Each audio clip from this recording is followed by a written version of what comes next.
যদিও আমরা জন্মাষ্টমী সম্বন্ধে জানি, রাধা অষ্টমী সম্বন্ধে জানি, গৌর পূর্ণিমা তিথি সম্বন্ধে জানি, কিন্তু নিত্যানন্দ প্রভুর আবির্ভাব তিথি আমাদের অনেকেরই জানা থাকে না। অনেকে আমরা জানি সেটা আজ এই পূর্ণ লগ্ন, এই কৃপাময় করুণাময় শুভ তিথি আমার নিত্যানন্দের আবির্ভাব তিথি।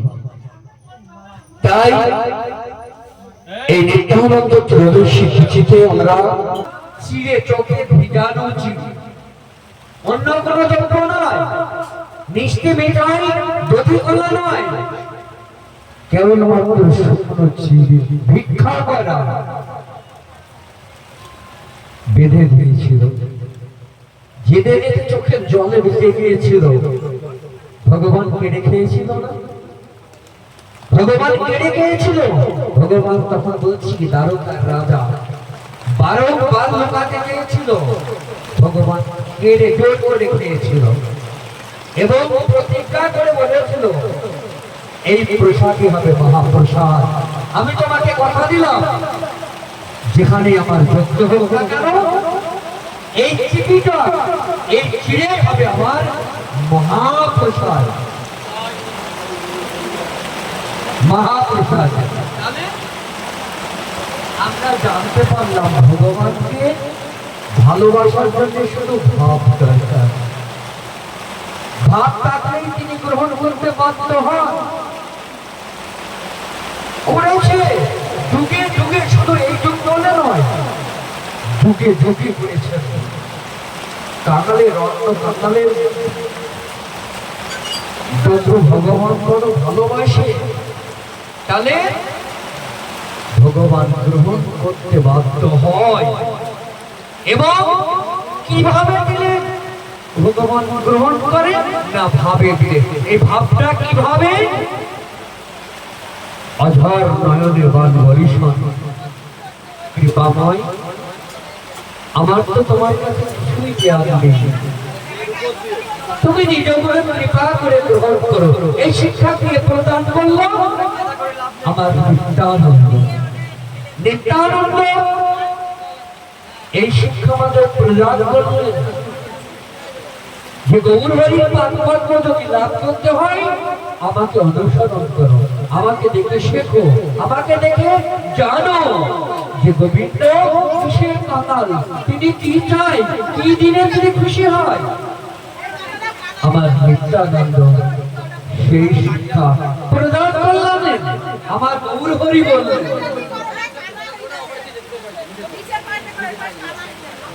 আমার গৌর হরি নিত্যানন্দকে বললেন, দাদা ও দাদা, যখন বঙ্গভূমিতে যখন আমরা গোলক বৃন্দাবনের বাগান পরিত্যাগ করে নদিয়ার বাগানে অবতীর্ণ হলাম, সেই ভক্তিলতার বীজটা রোপণ করতে আমাদের অনেক কষ্ট করতে হয়েছে। দাদা, তোমার মনে আছে জগাই মাধাই উদ্ধারের কথা?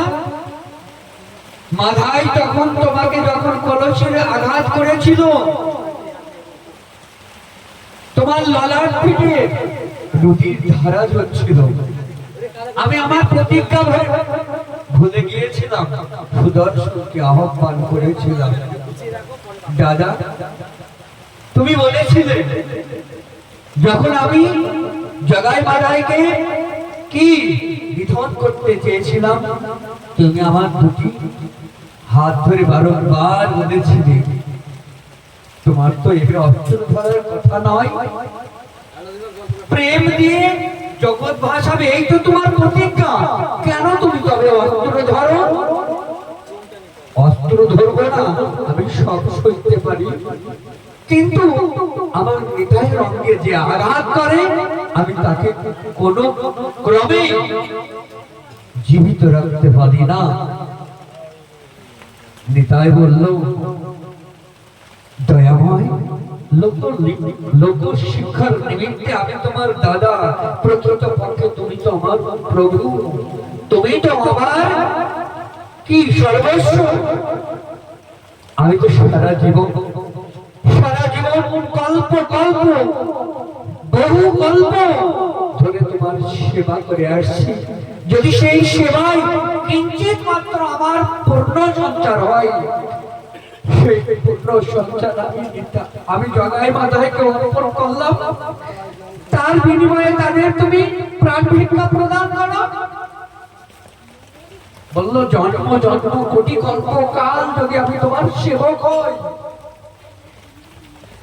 আমাদের যদি কোনো জন্মের পূর্ণ থাকে, আমি জগাই মাতাকে অর্পণ করলাম, তুমি ওদের কৃপা করো, করুণাময়।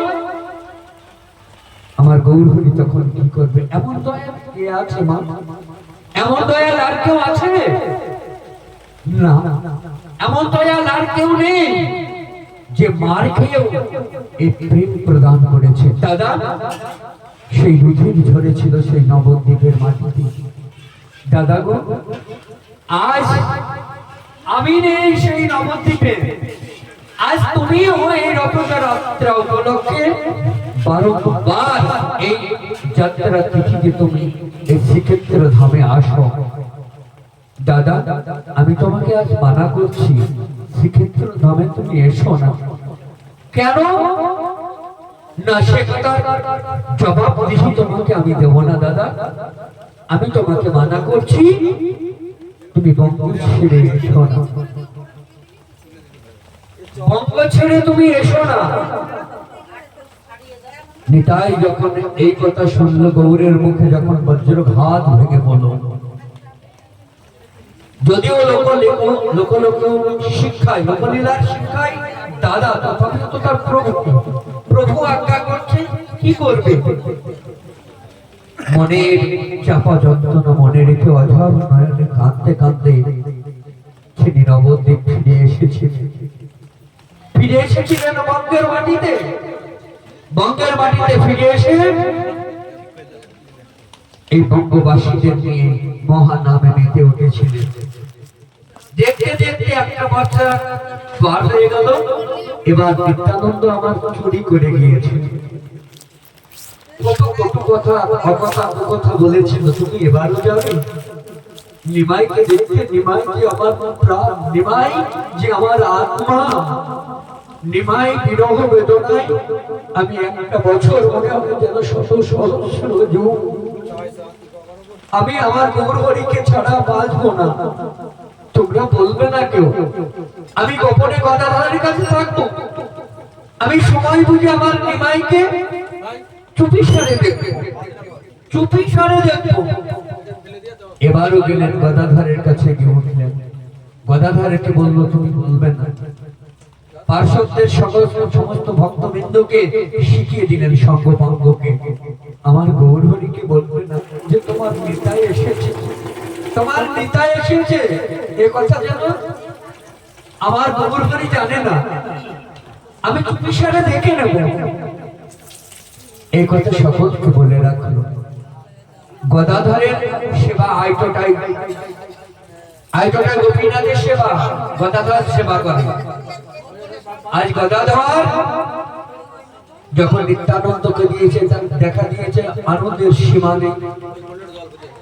নিত্যানন্দকে দিয়ে মা শচীদেবী কিছু তন্দুর পাঠিয়েছিল, সেই তন্দুর রন্ধন করলো, বাগান থেকে কিছু শাকসবজি আনলো, ভোগ লাগালো, ভোগারতির পথ গাইতে শুরু করলো। বললো মধ্যাসনে বসলেন আমার চৈতন্য গোসাই, ওই পথটা বাদ দিয়েই ওই পথটা বলবে না। কারণ গৌরহরিকে আহ্বান করলে যদি এখানে চলে আসে, তাহলে হাতে হাতে ধরে বলবে আমি তো চুপি সারে আছি, আমি তো চুরি করে এসেছি। যখন ওই পথটা বাদ দিয়ে আমার গদাধর যাচ্ছে, তখন জড়জয় একটা শব্দ, কে এসেছে? দাদা তুমি বসো, আমি দেখছি। গদাধর গিয়ে দেখে দরজা খুলে আর কেউ না, আমার গৌরহরি। গৌরহরি গদাধরকে দেখে বলছো, গদাধর আমি কি তোমার কেউ? আমাকে ভুলে গেলে? আমাকে বাদ দিয়ে তোমরা প্রসাদ পাচ্ছ? গদাধর গৌর চরণে লুটিয়ে ধরে বলছেন, দাদা দাদা নিত্যানন্দ আমাকে যাই বলুক না কেন, মধ্যাসনের আসনটা আমি জীবনের দিনই রাধা মাধবের দিনই। আমি তো জানি রাধা মাধব তুমি সাক্ষাৎ রাধা কৃষ্ণের মিলিত তনু গৌর হরি, তুমি সাক্ষাৎ এখানে আসো। দাদা আমি ওই আসন তোমার জন্য দিয়েছি। গৌর হরিকে সঙ্গে করে নিয়ে গেল, সকলে প্রসাদ পেল। তিনজনে নিত্যানন্দর মাথাটা নিচু একেবারে। কেন না, সে তো আজ চুরি করে এসেছে, চুরি করে এসেছে, কিন্তু গৌর হরির সাক্ষাৎ। এখন কি বলবে? মাথা নিচু করে তিনজনের প্রসাদ পেল। মহাপ্রভু নিত্যানন্দকে ডাকছে, দাদা একবার আসো তো, আমার হাতে হাত রাখো, প্রতিজ্ঞা করো যে বঙ্গভূমি ছেড়ে তুমি আসবে না, বঙ্গভূমি ছেড়ে তুমি আসবে না। নিত্যানন্দ তখন কি বলবে? অধর নয়নে অশ্রু বিগলিত নয়নে বুক ভাসিয়ে আরতি আর্তনাদ করে বলছে, নিমাই বছরে তো কয়েকটা দিন মাত্র আসে, আমি কি অপরাধ করেছি তোর চরণে? আমি কি তোর কাছে কি ক্ষতি করেছি তোর বল, যে এত বড় সাজা আমাকে দিস? বছরে তো মাত্র কয়েকটা দিন, আমি তোর তোকে দেখার নিমিত্তে আমি আসি, আমি তোর কাছে কি অপরাধ করেছি, কি ক্ষতি করেছি? মহাপ্রভু বলল, আমি সন্ন্যাসী, লাভ লোকসানের কথা আমি বলতে এখানে আসিনি। দাদা দাদা তোমার মনে আছে জগায় মাথায় যখন রক্ত ধরিয়েছিল, সেই ভক্তিলতার বীজটা রোপণ করেছে যে আমি বঙ্গভূমিতে সেই ভক্তিলতার বীজটা আমি রোপণ করেছি। বহু সিঞ্চন জল সিঞ্চনে অশ্র বিগলিত যে জল দিয়ে সেটাকে সেচন করে একটু বড় করেছি। দাদা আজ বঙ্গবাসী যারা একেবারে নাম করতো না, তোমাকে জানতো না, চিনতো না, তারাও আজ প্রেমের বন্যায় ভাসছে। দাদা ওই ভক্তিলতার বীজটা বড় আদরে জল সিঞ্চন ঠিকমতো সময়ে না করতে পারলে সে যে মারা যাবে। এবং দুষ্ট বুদ্ধি সম্পন্ন মানুষ যারা তোমাকে ভালো আজও বাসতে পারে না, তারা ওই ভক্তিলতার বীজটা সমূলে উপড়ে ফেলবে সেই ভক্তিলতার বৃক্ষটাকে। দাদা আমি তোমার করজোড়ে বিনতি প্রার্থনা করছি, সেই ভক্তিলতার বীজটা যদি উপড়ে ফেলে আমার বঙ্গবাসীর বড় ক্ষতি হয়ে যাবে। বঙ্গবাসী আমার জীবন, আমার সেখানে নারী পোতা আছে, বঙ্গবাসীকে বড় ভালোবাসি আমি। যদিও আমি মায়ের আদেশে সেক্ষেত্রে আছে বটে, কিন্তু আমার সদাই সর্বদা বঙ্গবাসীর জন্য প্রাণ কাঁদে। আর আমার মায়ের রন্ধনে তো আমি আছি, মায়ের রন্ধন করে যখনই আমাকে নিয়ে যাবে নিবেদন করে, থাল ভর্তি করে এনে সাজিয়ে দেয় তার ইষ্ট দেবতাকে, থাল ভর্তি করে সাজিয়ে দেয়। মা যখন নিবেদন করে চক্ষু বন্ধ করে আমি না ওই নিবেদন করা বস্তু খেয়ে নিই, ভক্ষণ করে ফেলি। আমার মা বলে, জানো আমার নিমাই করতে করতে আমার মতিভ্রম হয়েছে, আমি এই থালিতে কিছু না দিয়ে নিবেদন করছি, থালিতে কিছু না দিয়ে নিবেদন করছি। বাৎসল্য প্রেমের তো এইটাই। গৌর হরি প্রচার থালা ভর্তি তত্ত্ব গৌর হরি পাচ্ছে, মা যেন দেখছে, তথাপিও হচ্ছে থালিতে আমি কিছু দিইনি, আমার ইষ্ট দেবতাকে আমি নিবেদন করছি, আবার থালি ভর্তি করে এনে দিয়েছি। আমি তো মায়ের রন্ধনে আছি। দাদা তুমি বঙ্গে ফিরে যাও, প্রতিজ্ঞা করো বঙ্গ ছেড়ে তুমি আসবে, বঙ্গবাসীকে শিক্ষা প্রদান করো। কে? নিত্যানন্দকে বলছে, কে? গৌর হরি। আর কি বললো? দাদা তুমি সন্ন্যাস নিয়েছে আমি জানি। সন্ন্যাসী, সন্ন্যাসীর বহির্বাস, বহির্বাস ত্যাগ করা বড় অপরাধ। দৌড়গোপীর বহির্বাস ত্যাগ করা বড় অপরাধ, শাস্ত্রে বিধান নেই। একবার যদি কেউ দৌড়গোপীর বহির্বাস নেয়, যদিও কলিতে সন্ন্যাস নেই, আমার বাবা জানে কলিতে সন্ন্যাস নেই। পাঁচটা জিনিস কলিতে মহাপ্রভু নিষেধ করেছে, সকলেরই আমাদের জানা। গোমেদ, অশ্বমেধ, তারপরে হচ্ছে গোমেদ যজ্ঞ, অশ্বমেধ যজ্ঞ, দেবর দ্বারা সন্তান উৎপাদন, তারপরে সন্ন্যাস, আর মা বাবার শ্রাদ্ধ ক্রিয়াদি কাজে আমিষ দেওয়া। পাঁচটা জিনিস মহাপ্রভু নিষেধ করেছে। আমি বিস্তারিত আলোচনায় যাব না। সন্ন্যাস এই কলিযুগের পক্ষে সম্ভব নয়। সন্ন্যাসীর জীবন বড় কঠিন। সে খাটে শয়ন করতে পারবে না, মাটিতে শয়ন করতে হবে তাকে। এমনকি প্রখর শীতের যন্ত্রণা থেকে সে কম্বল ব্যবহার করতে পারবে না। মহাপ্রভু কম্বল ব্যবহার করেনি। মহাপ্রভু কম্বল ব্যবহার করতে পারেনি। সুগন্ধি তেল সেবা করতে পারেনি। মাটিতে শয়ন করত, মাটিতে শয়ন করত। নিরুপায় দেখে তার প্রিয় একজন পার্শ্বদ কলার শুকনো পাতা দিয়ে একটাই করেছিল, সেটাই প্রত্যাহার করতে পারেনি। গোমের যজ্ঞ, অশ্বমেধ যজ্ঞ, কোনো যজ্ঞই এখানে হবে না, কারণ এই কলিতে কোনো যজ্ঞ শুদ্ধ নয়, শুদ্ধ নয় এবং ব্যয়বহুল। 1 মাস 15 দিন একটা যজ্ঞ করতে হবে ব্রাহ্মণ শুদ্ধি। বর্তমান সমাজে ব্রাহ্মণ শুদ্ধি আছে। 4 বর্ণের সর্বশ্রেষ্ঠ ব্রাহ্মণ। কোন ব্রাহ্মণ বাবা যদি থাকেন, আমার কথাই রাগ করবেন না, মনে কষ্ট পাবেন না, কারণ 4 বর্ণের শ্রেষ্ঠ ব্রাহ্মণ 9টা গুণ তার মধ্যে বিদ্যমান। চণ্ডাল পৃথিবীতে শ্রেষ্ঠ হরিভক্ত প্রদায় না, যদিও বলা আছে চণ্ডাল কুলে জন্মগ্রহণ করে 9টা গুণ। এই যে 9টা দৈত্য বা 9টা যে গুণ, এই গুণ যদি চণ্ডালের থাকে সে ব্রাহ্মণ।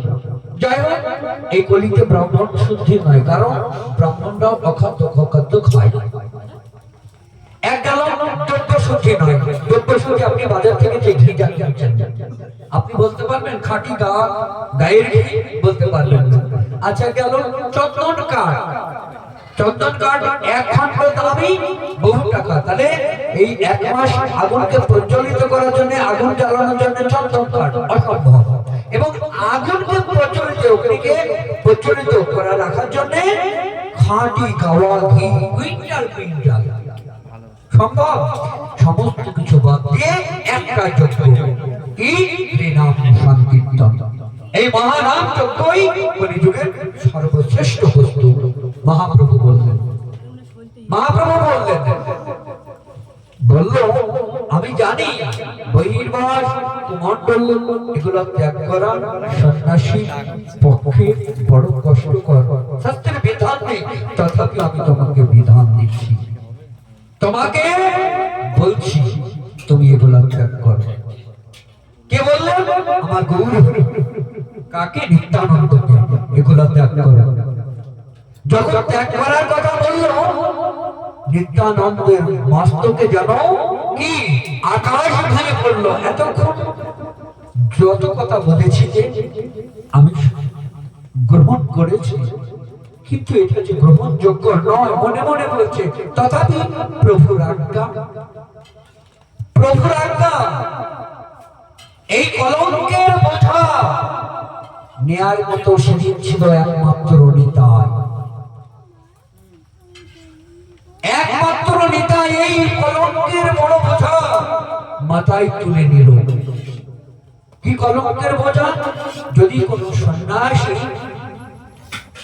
সন্ন্যাস নেওয়ার পরে বা ভেক ভারতী, সন্ন্যাস নেই ভেক ভারতী বা বীরত্ব, এই বীরত্ব বোস নেওয়ার পরে যদি তাকে বলা হয় এইরকম কোন একটা আদেশ, তার থেকে তার মৃত্যু ভালো। নিত্যানন্দ ভালো করে জানত। তথাপি প্রভুর আজ্ঞা মাথায় তুলে নিয়ে অঝোর নয়নে কাঁদছে আর বলছে, সমাজে আমাকে বলবে, সকলে কটাক্ষ দৃষ্টিতে বলবে, ওই দেখ বান্তাসী সন্ন্যাসী যাচ্ছে রাস্তা দিয়ে। সকলে কটাক্ষ করে আমাকে কটু কথা বলবে, গালাগালি করবে, সমাজে আমাকে কেউ মান্য দেবে না। আমি জানি কি বলবে, বান্তাসী সন্ন্যাসী। বান কথার অর্থ হচ্ছে বমি, আর ত্রাসী মানে সেটাকে আবার প্রণ গ্রহণ করা। এটা কোনো মানুষের পক্ষে সম্ভব? বমি করা বা উগলিয়ে কোনো দ্রব্য ফেলে দেওয়ার পরে আমরা তার কাছে যেতে পারি, সেটাকে গ্রহণ করা সম্ভব? একেবারেই নয়। আমার নিত্যানন্দ সেই প্রান্তাসী সন্ন্যাসী কটাক্ষ করবে মানুষে, এটা কেবলমাত্র শূন্য ভোগ বিলাস যায়নি নিত্যানন্দে। নিজের অভিলাষ আছে মনে, আসক্ত যায়নি, তাই সংসারে ফিরে এসেছে, বিবাহ করেছে। একথা সকলেই বলবে, নিত্যানন্দ জানত, নিত্যানন্দ বুঝত, তথাপি প্রভু আজ্ঞা শিরোধার্য পরিবার করে এত বড় একটা কলঙ্কের বোঝা সহ্য করার মতো ক্ষমতা শুধু আমার নিতাইয়ের আছে, আমার কারণ নেই। এত বড় একটা কলঙ্কের বোঝা মস্তকে নিয়ে বঙ্গে ফিরে আসলেন, বিবাহ করলেন। সূর্যদাসের দুই কন্যাকে যখন উদ্ধরণ দত্ত ঘটক হয়ে তার বাবাকে বলেছিল, বাবা মানতে পারেনি, চাল নেই, চুলো নেই, ভিখারি, অসম্ভব কন্যা প্রদান করল। সেই কন্যা যখন দেহ রাখলো, মারা গেল, শ্মশানে চিতা সাজিয়ে যখন অগ্নি সংযোগ করবে, উদ্ধরণ দত্তর মনে বড় ব্যথা ছিল। কি বড় আশা করে সূর্য সেনের কাছে গিয়েছিল, তার কন্যা পরিণয় হবে আমার প্রভুর সঙ্গে, বড় ব্যথা, আমি আশা পূরণ করতে পারলাম না।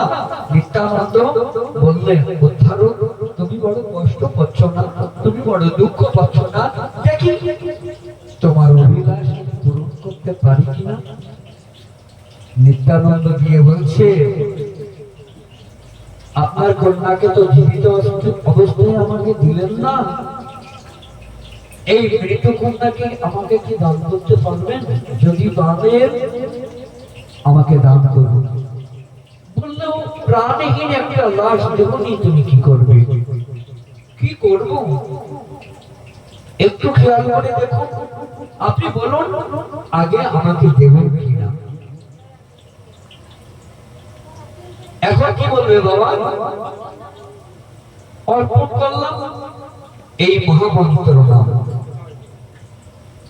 সর্বমন্ত্র সার, এটাই হচ্ছে শাস্ত্র মন্ত্র। মহামন্ত্র নাম সেই জন্মবিমান, জন্মবিমান কর্ণকর করে দিলেন। একদম নির্দেশের ন্যায় সেই চিতার কাষ্ঠে সাজানো হয়ে গেল, উঠে বসল, পরিণয়। বাবা খুশি হলো, ছোট কন্যাকেও দান করলো যৌতুক হিসাবে। দুই কন্যা নিয়ে নিত্যানন্দ, আমাদের শাস্ত্রে কিন্তু দ্বিমত আছে, অনেকে অনেক রকম কথা বলে। কোথায় গেল খড়দা? কিন্তু আমার জীবশরণ বাবা এটা পুনরুদ্ধার করেছে। জায়গাটার নাম কি? জায়গাটার নাম হচ্ছে ভীমপুরের পাশ দিয়ে গান্ডীবনগর। হ্যাঁ, গান্ডীবনগর গাটরা। গান্ডীবনগর গাটরা। এই গাটরা আপনার যোগিন্দার ঘাট আছে না, সাতটার মোড় থেকে, এই সাতটার মোড় থেকে ওখানে নিত্যানন্দ বিবাহ করার পরে দীর্ঘকাল ওখানে দুই সহধর্ম নিয়ে জীবন অতিবাহিত করেছিল। সে জায়গাটা এখনো আছে, 70-80 বিঘি তার বেশি একর জমি নিয়ে নিত্যানন্দের এই পাঠভূমি ছিল, আজও বিদ্যমান। তবে কালক্রমে সকলেই দখল করে নিয়েছে। এখনো 25-30 বিঘা জমি আছে এবং সেখানে একটা বটবৃক্ষ আছে, একটা মন্দির আছে। হ্যাঁ, বসুধা জন্মমান এবং নিত্যানন্দ আছে। যদিও সেবাটা প্রথম নয়, সেবা চলছে দ্বিমতাদের শাস্ত্রে। যাই হোক, নিত্যানন্দ মহাপ্রভু আমার এত বড় কলঙ্কের বোঝা মাথায় নিয়ে সংসারে ফিরে আসলেন। সংসার করলেন স্ত্রী পুত্রতা নিয়ে এবং সন্তান সন্ততি হলো।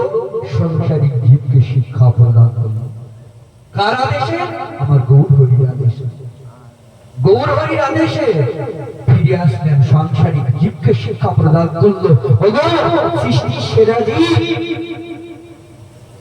তোমার গৌর হরি পাদপদ্ম লাভ করার জন্য কোনো কিছু ত্যাগ করতে হবে না। সংসারে বসেই সেটা সম্ভব। কি করে? আমাকে দেখে অনুসরণ করো, আমাকে দেখে শেখো, ভাবো এবং বলো। এই গৃহ, স্ত্রী, পুত্র, কন্যা, যাবতীয় সবই তো তোমার দেওয়া প্রভু। আমি তো শুধু তোমার দাস, আমি তো তোমার সেবক। সংসার করো, সংসারে ফিরে গিয়ে অনাসক্ত ভাবে সংসার করো। বলো, হানিতাই, এই যে তোমার প্রেরণা, এই যে তোমার করুণা, এই যে তোমার দয়া। নিত্যানন্দ আমার ঘরে ঘরে গিয়ে হাতে ধরে, পায়ে পড়ে, বঙ্গবাসীর দ্বারে দ্বারে গিয়ে গোলকের প্রেম সম্পদ হরিনাম প্রতিটা ঘরে ঘরে গিয়ে দিয়ে তাদের জীবন ধন্য করিয়েছেন। আমার নিতাই ছাড়া অসম্ভব, নিতাই ছাড়া এ কাজ কারোর পক্ষে সম্ভব নয়। তাই ভজ ভজ নিতাই, নিতাই হইলে গৌর পাব। দিলেও দিতে পারে নিতাই, গৌর নিতাইয়ের সম্পদ, আর কারো নয়। তাই নিতাই ছাড়া জানি না, নিতাই ছাড়া বুঝি না। নিতাই আমাদের সর্বস্ব ধন। গৌরকে আপনি ডাকেন আর না ডাকেন ক্ষতি নেই, কিন্তু নিতাই তত্ত্ব, গুরু তত্ত্ব। নিতাই ভজনা করলে নিতাই হচ্ছে, গৌর হচ্ছে নিতাইয়ের ধন।